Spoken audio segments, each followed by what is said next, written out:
The barrel is half full when you pour in the last gallon of hydrochloric acid. 3 men were inside.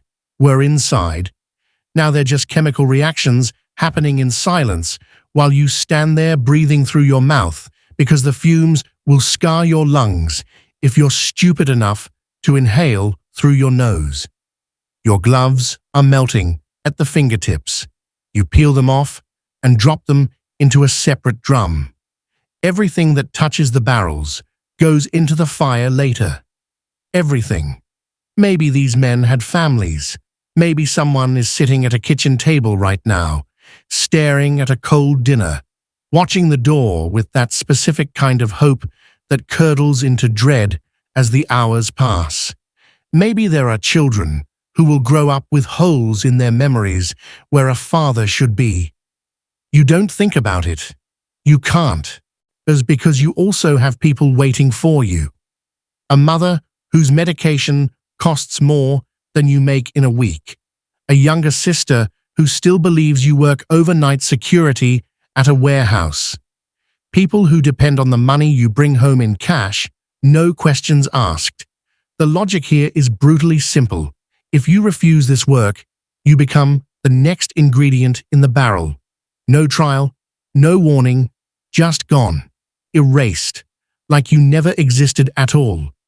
You are not special. You are not a monster. You are just a man who made a choice when there were no good choices left. Let's rewind. Let's show you how you got here. You were born into poverty, and misery stuck to your skin like a chronic disease that no amount of scrubbing could remove. You dropped out of school before finishing high school because your father died and someone needed to work. And now your hands are covered in calluses from construction jobs that pay 6,000 pesos a month. That money is barely enough to survive. Not to live, just survive. Today, you're at your high school reunion. Not because you miss anyone, but because the rich kid promised to pay for all the food. The venue is nice, nicer than anywhere you've been in years. The air reeks of cologne and smugness. Everyone talks endlessly about the American dream, about their college degrees and their European vacations and their startup companies that are disrupting the market. When the inevitable question comes, what do you do for a living? The room goes silent. You answer in a low voice, construction. Immediately the smiles become forced. They pat you on the back and feed you empty phrases like, all work is dignified. But their eyes tell a different story. Oh, it's a look of pure contempt for someone from the lower class, someone who failed to escape. You smile. You focus on eating the free food, swallowing your humiliation along with the grilled meat. On the outside, you pretend you don't care. On the inside, your self-esteem is crumbling like cheap concrete. You look at your former classmates. They're already business owners, managers. They post photos from Cancun and talk about investment portfolios. Meanwhile, you, a grown man, still have to calculate which meal of the week to skip so you can afford a pack of cheap cigarettes. You get home dragging your feet. You throw yourself on your sagging mattress and pull out your phone, looking to numb your brain with social media before sleeping. That's when you see it, an ad that seems too good to be true. Experienced construction workers needed. There's no education required. 3,000 pesos per week, room and board included. Immediate start. Your first instinct is to keep scrolling. Life has beaten you down enough to know there's no such thing as a free lunch for people like you. When something shines too bright, it's usually poisoned bait. But then the memory of the reunion hits you again. Those looks, that pity mixed with disgust. The rage makes you stop. You decide to send a message. The response comes within minutes. An address, a time. Bring nothing. Everything will be provided. You should have known then. But knowing and having options are two different things. The meeting point is a gas station on the edge of town where the streetlights don't reach. A white van pulls up exactly on time. The driver doesn't introduce himself. He just opens the door and nods toward the back. Or inside are four other men. They look like you, desperate, worn down, trying not to show how badly they need this. The drive takes 3 hours into territory you don't recognize. No one speaks. The van stops at a compound surrounded by high walls and armed men who don't wear uniforms but carry weapons like they were born holding them. This is when the fear starts creeping up your spine, but you push it down because turning back now isn't an option. It never was. Inside, a man in an expensive shirt and cheap shoes looks you over like livestock. He explains the job. Construction was code. You'll be building things, yes, but not buildings. You'll be digging, moving, cleaning. The kind of work that happens at night and is never discussed in daylight. He doesn't ask if you understand. He tells you the pay. 3,000 pesos a week, cash. He tells you the rules. You don't ask questions. You don't use phones. You don't leave without permission. You don't talk about what you see. Then he tells you the final rule, the one that matters.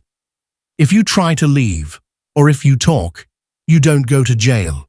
You disappear completely. You think about your mother's medication, your sister's school fees, the 6,000 pesos a month that was never enough. You nod. The first week is mostly digging. Long trenches in soil that's already been dug before. You find things sometimes. Pieces of cloth, a shoe, once a watch still ticking. You learn quickly not to react. The other workers have the same dead eyes you're developing. Eyes that have seen and chosen not to see. The second week, they introduce you to the barrels. Industrial drums filled with acid strong enough to dissolve bone. Your job is simple. When bodies arrive, and they arrive often, you help load them. You pour the acid. You seal the drums. You bury them in the trenches you dug. The first time you vomit. The second time, you just shake. By the fifth time, your hands are steady. This is the moment you realize you've crossed a line you can't uncross. You are no longer the construction worker from the reunion. You are something else now. Something necessary in a system that runs on fear and silence. You tell yourself it's survival. And it is. But survival comes with a cost that isn't measured in pesos. 3 months in, you've saved more money than you ever had in your life. You send it home in small amounts through people you're told to trust. Your mother's medication is paid for. Your sister stays in school. They think you're working oil rigs up north. You don't correct them. At night, when you can't sleep, you think about the men in the barrels. You wonder what they did to end up there, if they deserved it. But that's dangerous thinking because you know the answer. Deserve has nothing to do with it. In this world, there's only power and the absence of power. There are those who make the rules and those who follow them or die trying to break them. You've become efficient. Cold. The man in the expensive shirt notices. He pulls you aside one day and offers you more money. A promotion. Security work, he calls it. But you've learned their language now. Security means enforcement. It means being the reason someone else ends up in a barrel. You say yes, because saying no means you go in the barrel, because your family needs the money. Now, because you've already crossed so many lines that one more doesn't seem to matter. 6 months in, you're standing over the barrel again, adding acid to bodies you helped create this time. The fumes burn. Your conscience burned out weeks ago. This is you now. Not a victim, not a monster. Just a man doing what men do when the system gives them only one path forward. You finish your work.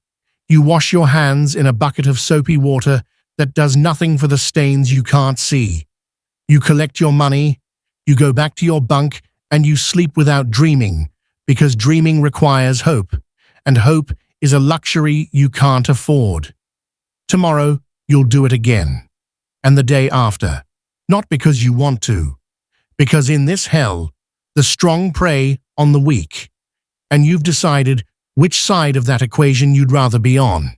You've chosen survival over dignity, life over morality, and that choice, more than the acid or the bodies or the blood, is what really dissolves you, piece by piece, until the person you were is as gone as the men in the barrels. This is you. This is what poverty and desperation can turn a regular person into when the world offers no other options, no heroes, no rescue, no justice, just survival, and the terrible cost of staying alive.